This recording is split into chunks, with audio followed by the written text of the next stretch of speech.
A lot of people make videos on what's in their cook kit. What do they have for dinner? What do they have for breakfast? Well, I thought I'd do one for me. I'm RW, and here's what's in my solo canoeing cook kit. First of all, we have a Cook's Custom Sewing little bag, a little food barrel bag for the small food barrel. I like them just because they're helping for organization, and they're really, really well built and sturdy. But first and foremost, when you open her up, I have my little baby fry pan, which I made my egg in this morning and yesterday, and it was delicious. All right. Then I've got a small Nalgene bottle that I've wrapped in a polypropylene, like a beer cozy, and then inside of that's Reflectix, and normally I put like my dish soap and everything else down inside of it, but because it's morning out here in the Boundary Waters, I've got coffee in it. Excuse me. Oh, that's so good. Next, that would normally be in there, is a little microfiber cloth. It's probably 8x8 in a little baggie. A little Scotch-Brite, no scratch, and a little bit of Opticon A eye drop container that I put just a little bit of dish soap in, because again, you're up in the Boundary Waters. If you do any washing of the dishes, you have to do it 200 feet away from the water source. So let's get into the nitty gritty. So my basic kit for one person is an MSR kettle, and it's a small size. First, I've got a little pot gripper I got on Amazon. It's silicone. I think it's 3 for like $5 or something. They work extremely well. Rather than a rag, I just like the fact that it's silicone and it conforms to what I'm working on. Then I have my Titan in a cozy.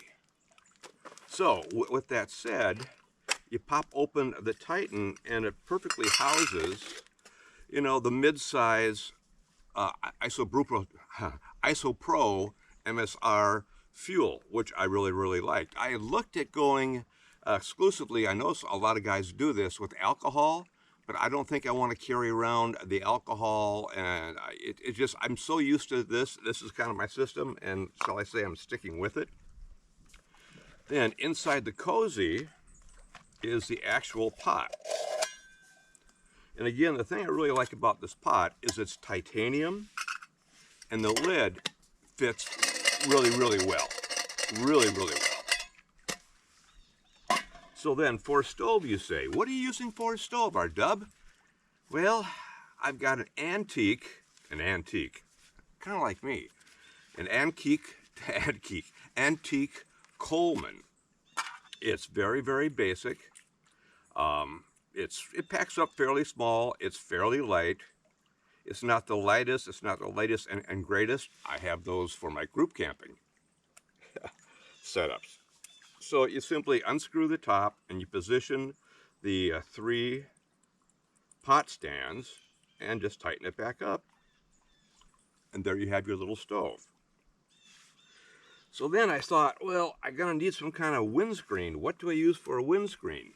Well, that's where I went online and I looked, and I saw a couple people using these. They're small and compact, and as you saw, it fits right around my MSR mini kettle, and then fits inside the cozy.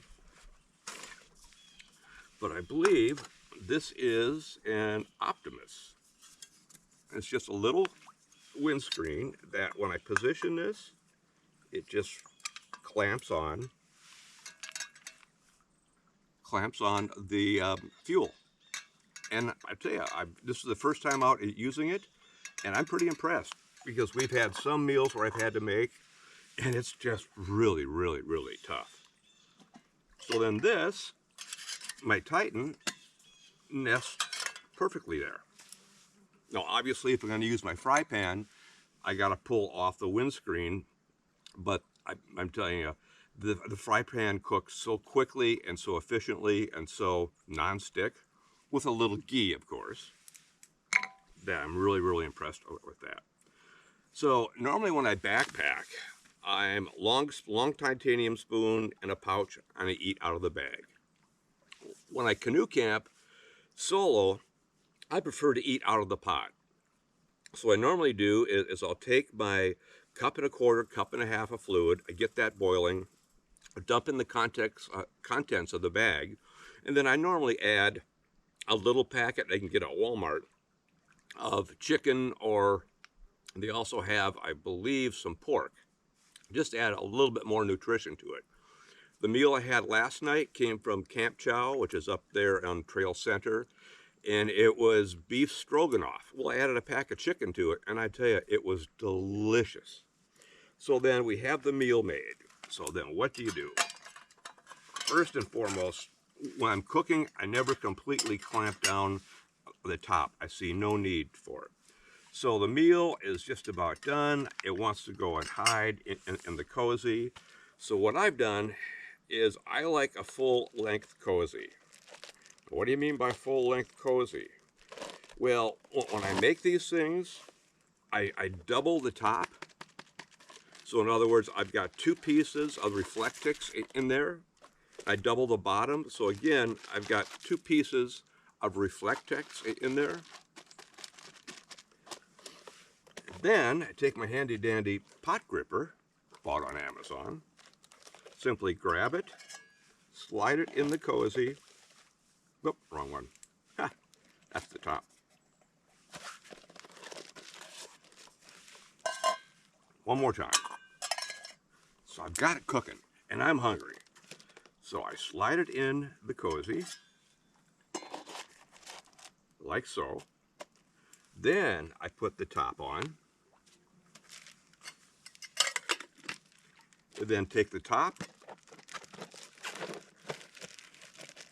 and just slide it together. So then what I have is I have 2 pieces of Reflectix on top, 2 on bottom, and 2 on the sides. And it keeps food warm for a long time. And that's one of the keys out here, is you got to give it time to rehydrate. With the boiling water, I liked it at least 15 or 20 minutes.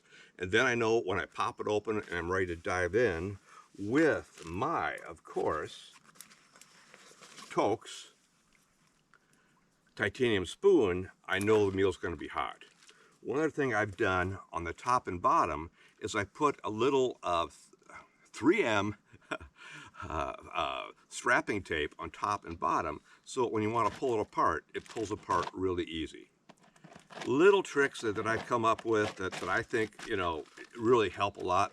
Weigh next to nothing, adds very little bulk.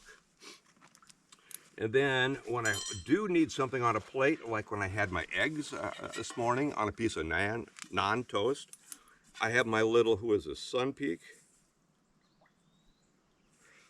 A little small titanium plate, which works out great. So I put the naan bread on there, and then I take my little egg and I swish it around and I dump it on. I make sure to get all the ghee juices because it adds tremendous amount of flavor. So all in a nutshell, that's what's in my solo person canoeing cook setup. And again, I'll kind of put it back together. I will put it back together. Oh my lordy. And it is a gorgeous day out here. When I came in on Tuesday, it started out nice, and it had a little bit of rain, and next thing I know, it was pouring. And on this particular trip, there were a couple portages in the middle of this little river. It's called the Moose River South to get here to Big Moose Lake, where I actually had to get out and pull over a major beaver dam. And it was deep on the front, deep on the back, but thank gosh, it was probably 3 feet wide and solid. So then you take your, oh, one thing I forgot. Just as a backup, I have a little titanium stick stove that if I need it, if I run out of fuel, I can always cook. Weighs next to nothing. I think this is, what, a couple ounces? No, I think it's even less than that. And of course, my mini Bic lighter, which is normally down inside my Nalgene. So that goes in first. The plate goes in second. If we reassemble this, the top goes on the bottom. You pull out the type that fits together like so. Then this whole thing slides in. Fuel container drops in. Top goes on. You got to spread out that a little bit to drop it in. Top goes on. It goes in the bag. And I found for 3-4 nights, 1 container of fuel is very adequate, because I do a boil at night. I do maybe 2 boils in the morning, and then right before bed I'll do another boil and have some fabulous hibiscus tea. So in a nutshell, this is R-Dub signing off with, hey, what's in my cook kit for solo canoeing?